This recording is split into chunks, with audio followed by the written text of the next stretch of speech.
Hello, my dear student. Welcome to our YouTube channel ISC Education by Rituraj. In previous lecture, we are discussed about the ionic bond. What are the ionic bonds and example of ionic bond? In which I will tell about the formation of potassium chloride. In which I also explain about the what are the ionization energy and what are the electron affinity. In this lecture, we are going to follow with the more examples, explain more examples of ionic bond, that is formation of calcium oxide and formation of aluminum trioxide. So पिछले lecture में मैंने बताया था कि potassium जो होता है atomic number 19 है और क्लोरीन जो है एटॉमिक नंबर 17 है. आउटर मोस्ट शेल में क्लोरीन के 7 इलेक्ट्रॉन और पोटेशियम के 1 इलेक्ट्रॉन. ये लो आयनाइजेशन एनर्जी के कारण अपने एक इलेक्ट्रॉन को डोनेट कर देता है इसको, ठीक है. और जो क्लोरीन है हाई इलेक्ट्रॉन एफिनिटी के कारण अपने एक इलेक्ट्रॉन को एक्सेप्ट कर लेता है. इसके बाद से ये जो पोटेशियम है वो पोटेशियम आयन में और क्लोरीन जो है क्लोरीन आयन में बदल जाता है और इस तरह से पोटेशियम क्लोराइड का फॉर्मेशन हो जाता है. Now formation of calcium oxide. अब हम लोग बात करेंगे formation of calcium oxide. In the case of calcium, if we see the atomic number of calcium, अगर हम एटॉमिक नंबर की बात करें कैल्शियम की तो वो होता है 20. पहले सेल में जैसे कि मैंने बना रखा है कि पहले सेल में 2 इलेक्ट्रॉन, दूसरे में 8 इलेक्ट्रॉन, थर्ड में 8 इलेक्ट्रॉन और आउटर मोस्ट सेल में 2 इलेक्ट्रॉन. तो ये अपने ऑक्टेट को पाने के लिए, ऑक्टेट या डुप्लेट दो रूल्स हैं. अगर किसी भी एटम्स के आउटर मोस्ट सेल में 2 इलेक्ट्रॉन है जैसे हीलियम, तो वो क्या है, स्टेबल एटम है, 2 ही इलेक्ट्रॉन है. और कोई भी एटम जिसके आउटर मोस्ट सेल में 8 इलेक्ट्रॉन है जैसे कि नियॉन, पहले सेल में 2 इलेक्ट्रॉन, आउटर मोस्ट में 8 इलेक्ट्रॉन, तो वो क्या है, स्टेबल एटम है. 2 इलेक्ट्रॉन पे स्टेबिलिटी को हम लोग कहते हैं डुप्लेट रूल और 8 इलेक्ट्रॉन के स्टेबिलिटी पे हम लोग कहते हैं ऑक्टेट रूल. तो अपने ऑक्टेट को कंप्लीट करने के लिए ये क्या करेगा, 2 इलेक्ट्रॉन को लूज करेगा. और ये ऑक्सीजन का अगर हम एटॉमिक नंबर देखें तो ये है 8, पहले सेल में 2 इलेक्ट्रॉन, दूसरे सेल में 6 इलेक्ट्रॉन, 3 to 5 on 6 इलेक्ट्रॉन. तो ये क्या करेगा, 2 इलेक्ट्रॉन को गेन कर लेगा because of high electron affinity, ठीक है. ऑक्टेट को कंप्लीट करने के लिए 2 इलेक्ट्रॉन को गेन कर लेगा. जैसे ही ये कैल्शियम 2 इलेक्ट्रॉन को लूज करेगा ये तो कैल्शियम 2+ आयन में बदलेगा और इस तरह से इसका आउटर मोस्ट सेल जो है वो ऑक्टेट रूल को फॉलो कर लेगा, फुलफिल हो जाएगा. ऐसे ही कैल्शियम 2 इलेक्ट्रॉन को एक्सेप्ट करेगा, ये कैल्शियम आयन में बदलेगा, ये भी क्या करेगा, अपने ऑक्टेट रूल को कंप्लीट कर लेगा. अब इनके बीच में जो अट्रैक्शन बनेगा उसी को कहते हैं हम लोग आयनिक बॉन्ड. क्योंकि ये बॉन्ड आयन के बीच में बना हुआ है इसलिए इसको आयनिक बॉन्ड कहते हैं. ये यहाँ पे देखिए मैंने इलेक्ट्रॉन डॉट स्ट्रक्चर को बना के रखा हुआ है. जैसे कि कैल्शियम है आउटर मोस्ट सेल में 2 इलेक्ट्रॉन और ऑक्सीजन है आउटर मोस्ट सेल में 6 इलेक्ट्रॉन. एक एक इलेक्ट्रॉन को लेके कैल्शियम 2+ आयन में और ये ऑक्सीजन 2 नेगेटिव आयन में बदला और इस तरह से कैल्शियम ऑक्साइड का फॉर्मेशन हो गया. और फॉर्मेशन ऑफ एल्युमिनियम ट्राइऑक्साइड की बात करेंगे हम लोग. अगर हम एल्युमिनियम के एटॉमिक नंबर को देखें तो एल्युमिनियम का जो एटॉमिक नंबर है 13 है. पहले सेल में 2 इलेक्ट्रॉन और दूसरे सेल में 8 इलेक्ट्रॉन और आउटर मोस्ट सेल में 3 इलेक्ट्रॉन्स. तो अगर ये 3 इलेक्ट्रॉन्स को लूज कर दे तो ये क्या हो जाए, स्टेबल एटम हो जाए. ऑक्सीजन जो है उसका एटॉमिक नंबर 8, Z=8 और इसके पहले सेल में 2 इलेक्ट्रॉन और दूसरे सेल में 6 इलेक्ट्रॉन. इस तरह से 2 एल्युमिनियम एटम्स, 3 अगर ऑक्सीजन एटम्स को अपना इलेक्ट्रॉन डिनोट कर दें तो क्या होगा, एल्युमिनियम ट्राइऑक्साइड का फॉर्मेशन हो जाएगा. तो इसके केस में देखिए कि 1 इलेक्ट्रॉन यहाँ पे एल्युमिनियम ने 1 ऑक्सीजन को दे दिया, इसी ने 1 इलेक्ट्रॉन को यहाँ पे दे दिया, ये दूसरा एल्युमिनियम जो है 1 इलेक्ट्रॉन यहाँ दे दिया, 1 इलेक्ट्रॉन यहाँ दे दिया और जो बचा हुआ इलेक्ट्रॉन है यहाँ पे दे दिया. इस तरह से एल्युमिनियम आयन में बदल गया यहाँ पे और ये एल्युमिनियम आयन में बदल गया ऑक्सीजन आयन में बदल गया, ये है कैटायन, ये है एनायन।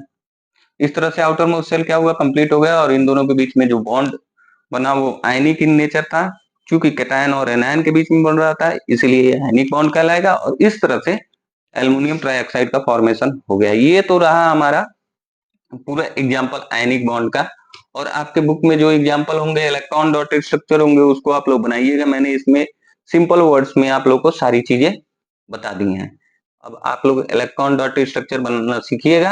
अब हम लोग बात करेंगे प्रॉपर्टीज ऑफ आयनिक बॉन्ड। क्या क्या प्रॉपर्टीज हैं आयनिक बॉन्ड की, इसके बारे में अब हम लोग बात करेंगे। तो अब हम बात करते हैं properties of ionic bond. Properties of ionic bond, आप लोग भी हेडिंग लगा लीजिएगा। आयनिक बॉन्ड क्या क्या प्रॉपर्टीज होती है आयनिक बॉन्ड की। पहली प्रॉपर्टी यही है कि जो आयनिक बॉन्ड होते हैं they have high melting point, ठीक है, बॉइलिंग पॉइंट एंड डेंसिटी। ये हम अपन भी, ठीक है। पहली बात यही है कि जो आयनिक कंपाउंड्स होते हैं उनके पास high melting point, boiling point और डेंसिटी होती है। दूसरी इसकी जो प्रॉपर्टीज है, दे हैव ब्रिसल। यहाँ पे एक हेडिंग लगा के लिखिएगा, एग्जाम में आप लोग लिखिएगा।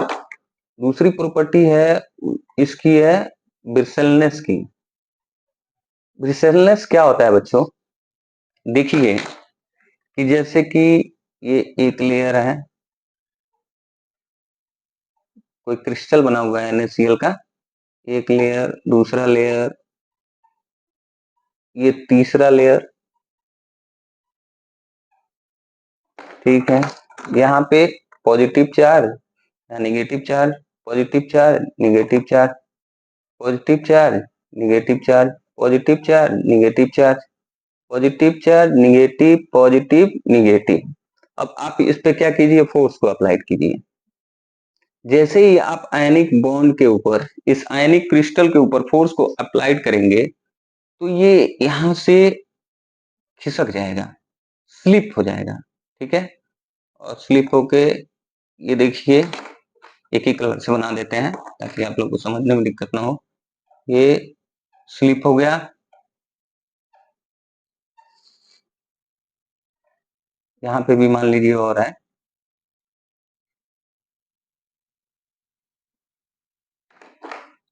Positive, negative, positive, negative, positive, negative, positive, negative, मतलब पॉजिटिव के नीचे निगेटिव और निगेटिव के नीचे पॉजिटिव, ऐसे है। इसको बना लीजिएगा थोड़ा सा, यहाँ पे पॉजिटिव कर लीजिएगा, यहाँ निगेटिव कर लीजिएगा। यहाँ पॉजिटिव है तो उसके नीचे निगेटिव, पॉजिटिव, पॉजिटिव के नीचे निगेटिव, ठीक है। तो ये क्या हुआ कि अब यहाँ से टूटा, जैसे ही आपने फोर्स को यहाँ पे अप्लाई किया है, यहीं पे अप्लाई किया है, अब यहाँ से टूटेगा ये। तो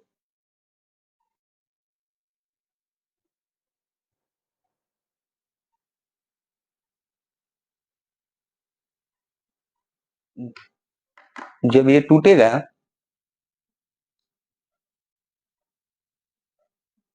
जब ये ब्रेक होगा, तो सेम चार्ज जो है एक के ऊपर आ जाएंगे, पॉजिटिव निगेटिव के ऊपर, निगेटिव ऐसे ऐसे, ये देखिए सेम चार्ज आ गया। इसी को कहते हैं हम लोग ब्रिसलनेस। तो अगली प्रॉपर्टी में आप लोग लिखिएगा, they have, they so ionic bond are brittle, ऐसे ही लिख दीजिएगा सेकेंड वाले में, ionic bond are brittle, ionic bond are brittle. Exam में आए तो ऐसे ही लिखिएगा, ब्रिसल, ठीक है।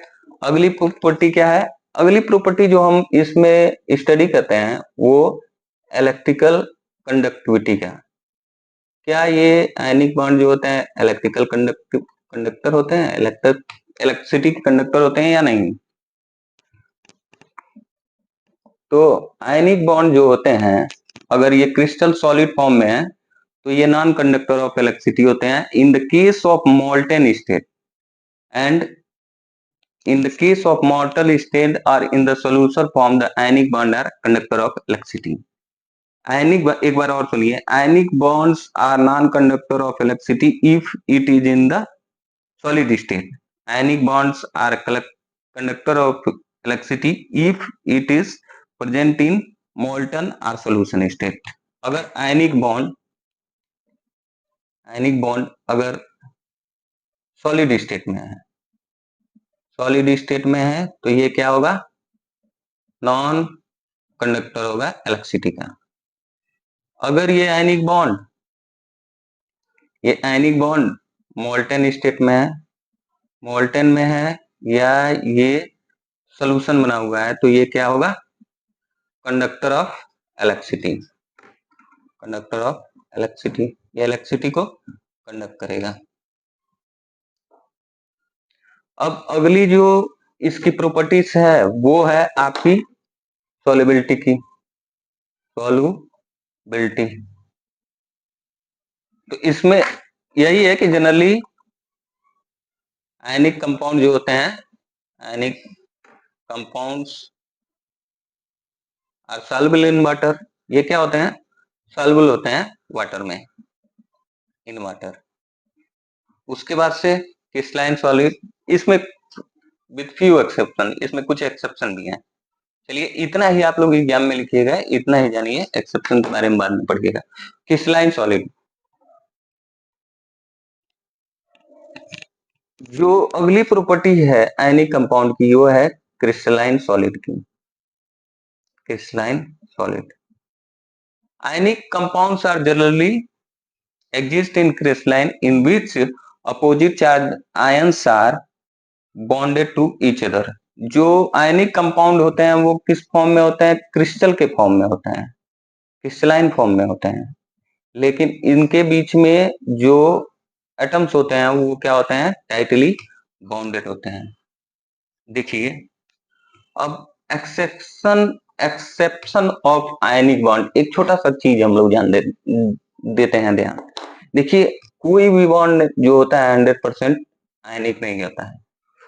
No bonds are 100% ionic in nature. कोई भी बॉन्ड जो है वो 100% आयनिक नहीं होता है। इसको नोट करके आप लोग लिख लीजिएगा। जैसे कि ये NaCl है, इसमें NaCl में ये कोवेलेंट है और ये आयनिक है। देखिए NaCl में आपका 72% जो करेक्टर है वो आयनिक है और जो बाकी करेक्टर है 28% वो क्या है, कोवेलेंट करेक्टर है। तो no bonds between the nature is 100% ionic. और आयनिक बॉन्ड जो होता है वो इलेक्ट्रोनिगेटिविटी जो होती है वो डायरेक्टली प्रोपोर्शनल होती है परसेंटेज ऑफ आयनिक करेक्टर। कितना परसेंट आयनिक करेक्टर है उसके हिसाब से क्या होगा कि वो ज्यादा इलेक्ट्रोनिगेटिव होगा। जैसे कि ऐसे समझिए, जैसे ही आयनिक करेक्टर बनेगा इलेक्ट्रोनिगेटिव करेक्टर इंक्रीज होगा, जैसे ही आयनिक करेक्टर घटेगा इलेक्ट्रोनिगेटिव करेक्टर डिक्रीज होगा। ठीक है, इसको आप नोट करके लिख लीजिएगा। बस ये है, सीरियम फ्लोराइड जो है वो क्या है, मोस्ट आयनिक करेक्टर को रखता है। ये एग्जाम्पल है, cerium fluoride is the most ionic character. Thank you, मिलते हैं अगले लेक्चर में।